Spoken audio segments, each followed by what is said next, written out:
Okay, so we are moving on with our weather topic and our atmosphere topic. We've talked about clouds and like in general how they're made with like the different pressures and the different air movements. Well, we're expanding on that today and talking about different kinds of clouds. So when the clouds form, we can look at them and actually observe the different types that are up there, and the different types of clouds tell us different stories about the weather. Stratus, cumulus, and cirrus are the three main kinds of clouds. There's another one. Cumulonimbus, I think is the I other called them big fat Columbus one? clouds for the longest. That's the big fat one. one. Yeah, right? cumulonimbus. Wait, what? I used to call But those that's a Columbus combination clouds. of cumulus and another. Cumulus. Nice. Hey, Brooklyn. What's the other one look like? I got work. Like big cottony balls. So basically that one. There's out. Yeah, so cumulus is what it is, and then cumulonimbus is like a type of cumulus. Okay, you want to take over it. No, I do not want to have so I just think let it be, and I wouldn't know how to handle that. I talked to you once and I was telling you that you do cryo. And then me just saying that made me just want to go punch something. I was like, just stop trying to help people. And now, you okay? Like every 5 seconds, I was like, asking me one more time. That's an house. And everybody was like, you're learning good. And I was like, some part of like, he's telling me about washing the floor, spread soap, and spray. So I guess, squeegees. Scrubby cleans, a squeegee. Which ones are which? We'll talk about it. We'll talk about each one. Alright, so this is in Google Classroom for you, but it shows all of the clouds and then their elevation because some of them are found a lot higher than others, and some of them are found closer to the ground. So here's the cumulonimbus that we were talking about, and there's circocumulus. So it's kind of like a in between of the circus and the cumulus. So they kind of have funny names depending on their location because they're not always going to fall in one distinct category. Sometimes they may fit in a combination of categories, which is why their names can get a little mixed up. Now this is also in Google Classroom, but we've got the cirrus, the stratus, the cumulus, and the nimbus here. So the nimbus are typically going to be thick and gray, and these are more the ones we're going to see when we're getting ready for a thunderstorm. The stratus ones can also have the kind of the grayish color, and sometimes it can have precipitation, but sometimes it doesn't. It really just depends. The cumulus ones are typically the big fluffy ones. Those are the ones that you can like make pictures out of in the sky. And then the cirrus ones are really, really high up. They're very wispy. They're very like feathery and light looking.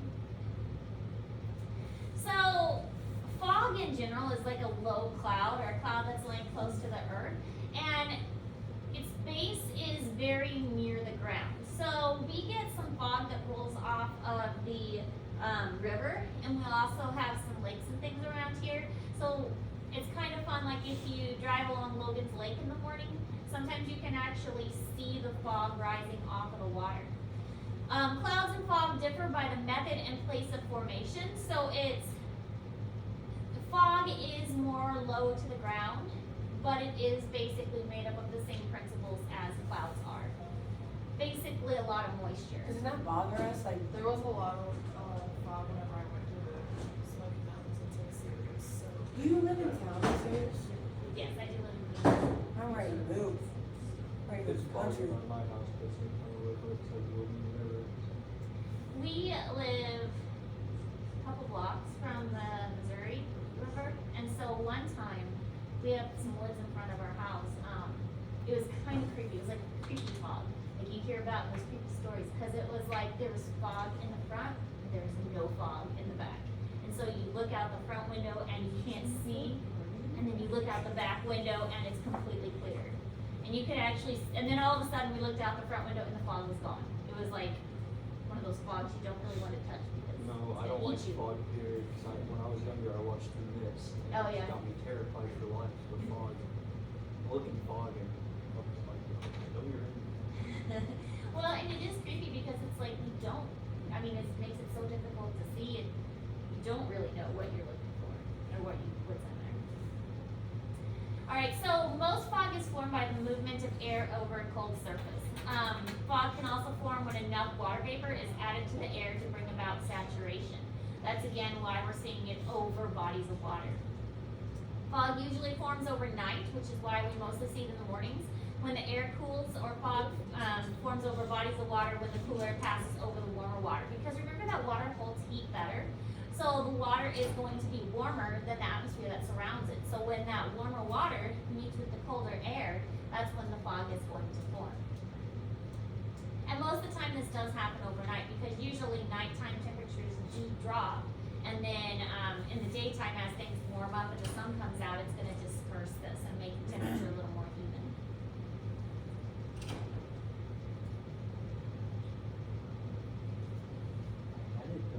We're gonna have a test on math. Oh yeah, and speaking of tests, I kind of got the schedule worked out. We still have, I won't say quite a bit of notes, but enough notes that it will finish out this week and take us into next week. And then we've got a project that we're going to do. So we're Are we looking gonna at, put a bar of soap in the microwave? no,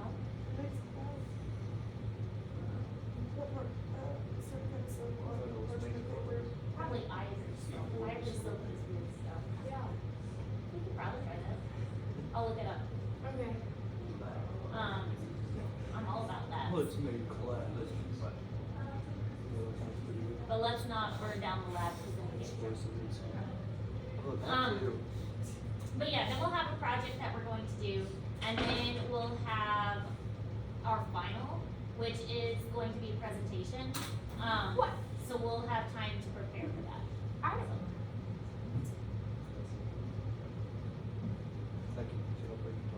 I like that better than doing a test. You and me both.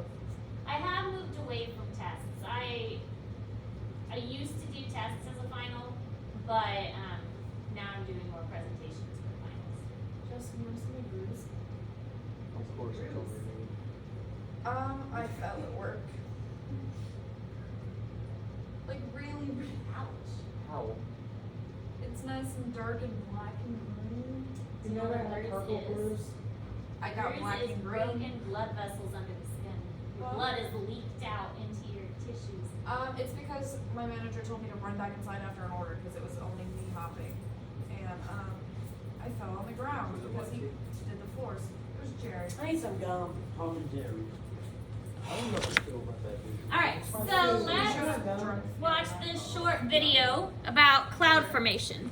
Oh yeah, you were in the kitchen stuff. I thought you were in.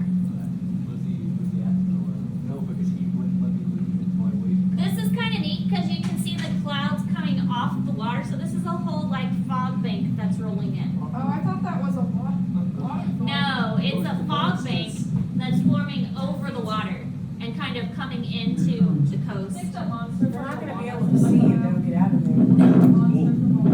That's scary. Oh my gosh, that's. Can you imagine that seeing that coming straight at you? Yeah, I'd probably have to go. Yeah. I would- I feel like I'm part of Moana. I have to get one on I did like Moana. It was a good one. All right, here's another fog bank rolling in. And then the car's driving towards it. I mean, you can actually see this one kind of rolling. It's like five. So like even if you go through it, Yeah. it's not gonna hurt you? Technically wouldn't hurt you. It's just a lot of noise. I wonder what's in there and then I want to go in. Nothing's in there, you could probably see it's, you know, smoky. I could just see Justin in the background. Don't do it, guys!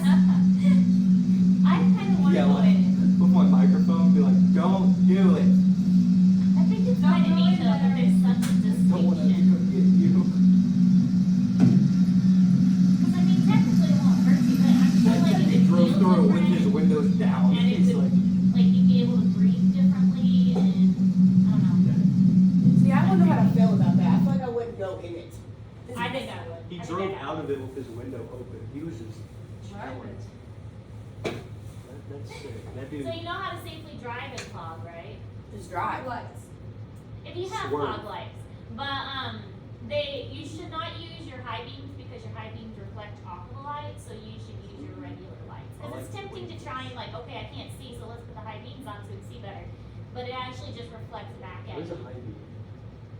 Brights. You mean Like your brights? bright lights. We call them high beams. No, we call them brights. I'm from Arkansas, so. Alright, so for precipitation to form, cloud droplets must grow in volume.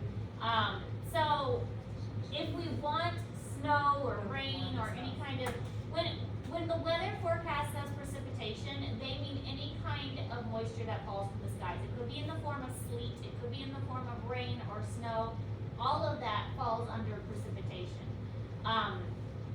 But for any of that to fall, it has to kind of condense and get bigger and heavier so that the clouds can't hold it anymore. If droplets from clouds fall, they usually fall incredibly slow and most of it's evaporating. So up closer to the surface, it may be up closer to the cloud, the droplets are probably pretty large, but they fall slowly, and so as they're falling, some of that moisture actually evaporates back into the air surrounding it.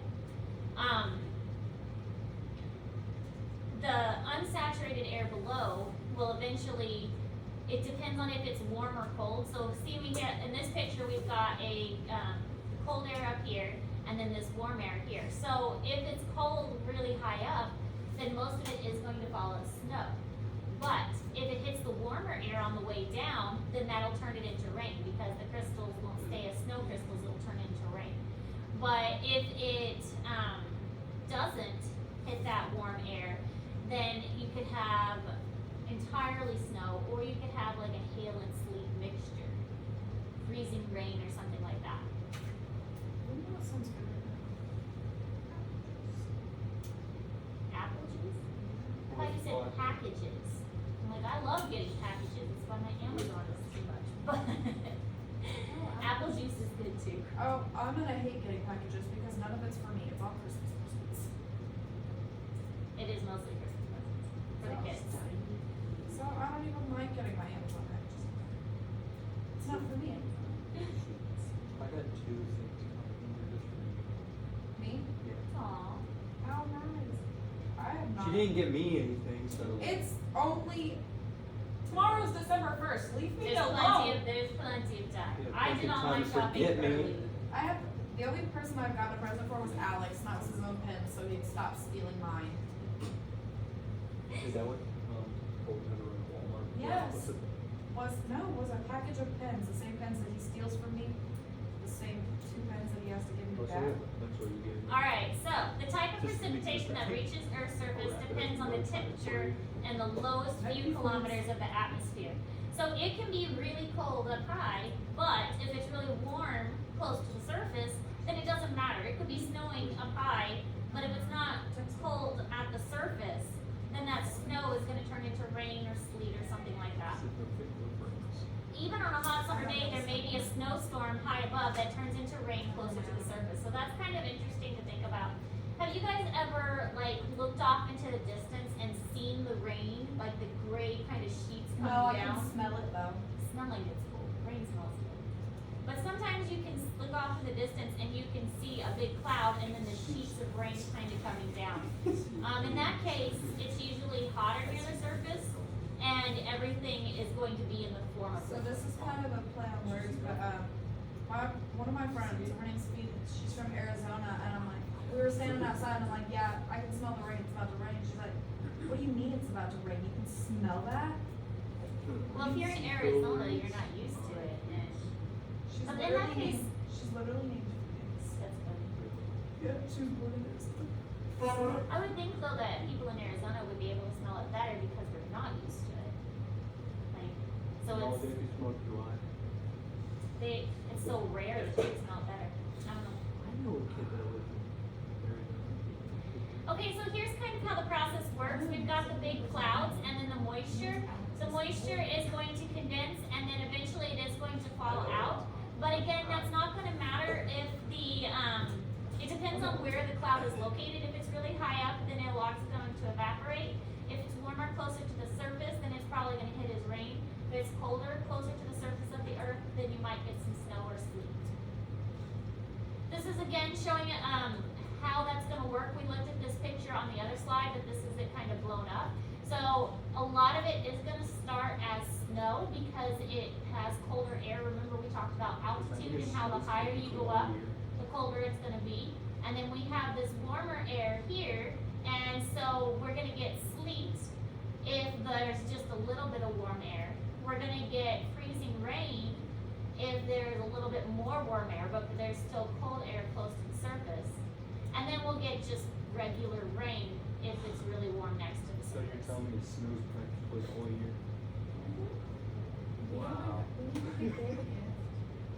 What do you want?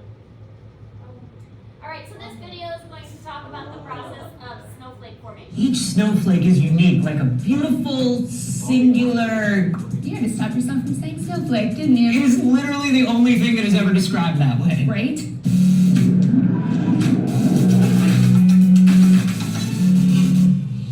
Anthony and Lacey here for D News, and after we posted some gorgeous snowflake macro photography on our Facebook, we got a lot of questions about the very nature of snow itself. Right, so let's talk about snow. Fireplace background, please. Thank you. Snow happens when a water droplet freezes onto something on its way to Earth. Pollen, dust, any sort of particle that makes the tiniest ice crystal. The Tiniest Ice Crystal is one of my favorite holiday movies. So fresh. As it's falling, more water vapor freezes onto the original crystal, which builds more crystals onto the structure and then gives them their shape. There are 10 basic snowflake shape types according to an organization called the International Association of Cryospheric Scientists, which I think is a fancy name for snowmobile enthusiasts. My favorite is the stellar crystal. But how do they get their shapes? Well, it is all due to the temperature and humidity of the air. Needle-like crystals happen at the warmer end of the spectrum, like 23 degrees Fahrenheit. Plates tend to happen on the colder end, like 5 degrees. And depending on the conditions, they can even form into tiny little prisms. There have been at least 5 in-depth studies on the size of snowflakes, and the smallest one on record is about 0.1 centimeters. The longest was about 10 centimeters. Is every snowflake actually unique though? Do they all look different? Well, that would actually be pretty rough to test because you would have to compare every single snowflake, which would not be the easiest thing in the world. But since everything from the size of the initial water droplet to the size and shape of the particle to the temperature to the wind speed to the path they follow to the ground to It's pretty random. It's pretty random. Yeah. While some of them might wind up looking pretty similar, there is no reason to believe that they aren't all somewhat different. It's a holiday miracle, y'all. We take our miracles wherever we can get them. Yeah, we do. Thanks to everyone who sent in their questions. Remember that you can send us anything you've been looking for an answer for on Twitter at DNews. Alright, so rain and snow are the most common forms of precipitation, but you can also have drizzle, sleet, and hail. Drizzle is just really, really small rain where it feels, well, you've all had drizzle. It is moisture, it comes on your windshield, but it's not going to soak you right away. Sleet is partially frozen mixture of rain and snow. When the temperature is just about above freezing. It's not quite snow because it's not quite cold enough. And so it's melting just a little bit. Then hail is the form of ice balls, which usually occurs in violent thunderstorms. So this is when a thunderstorm is really violent, and that moisture from the cloud has frozen in the cloud, and even by evaporating as it's falling to earth, it doesn't matter because there is so much of it kind of clumped together that it makes these hailstorms.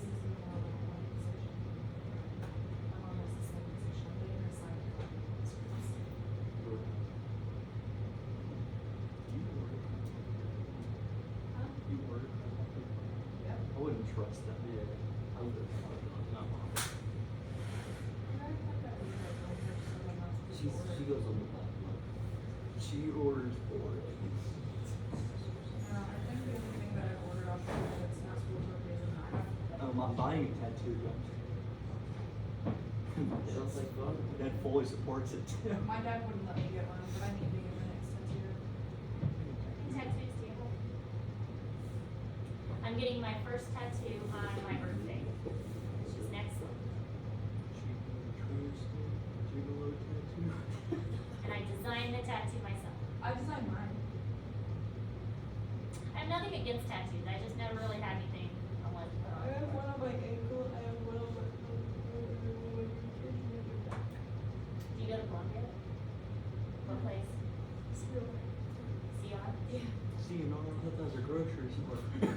No, Sierra, Texas, they did my nose piercing. I got my, okay, so, what's that? I went to Columbia to go get my lessons one day and went back the next day to go eat at Hooters and get my tattoo done, and then the day after that, I went to go get my nose pierced. For Twin Peaks is so good. You almost have trouble there.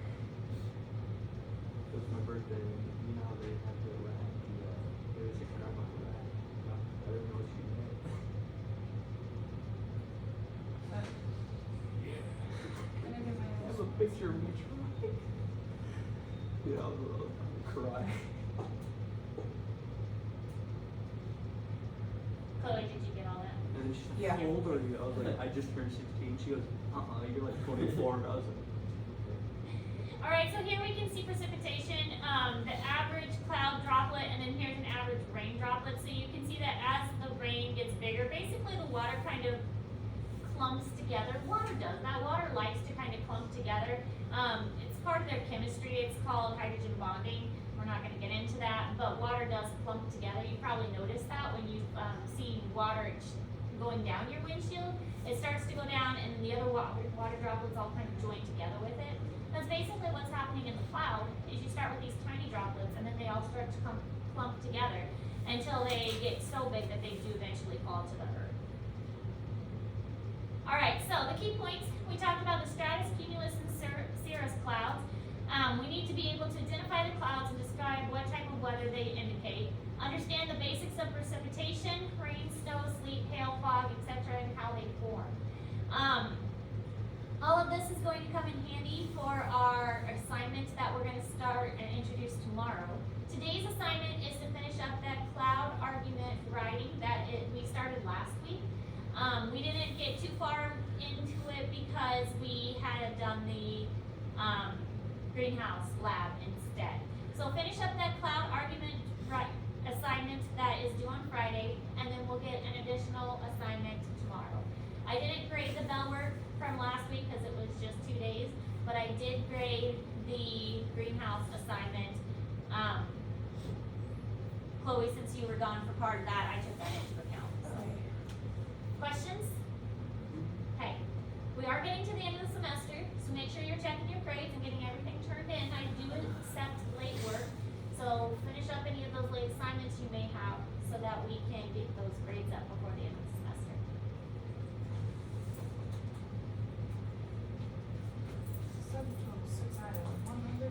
Then when we get back from Christmas, we'll do an ocean topic, but that is our last Earth topic, and then we'll get into our space topic.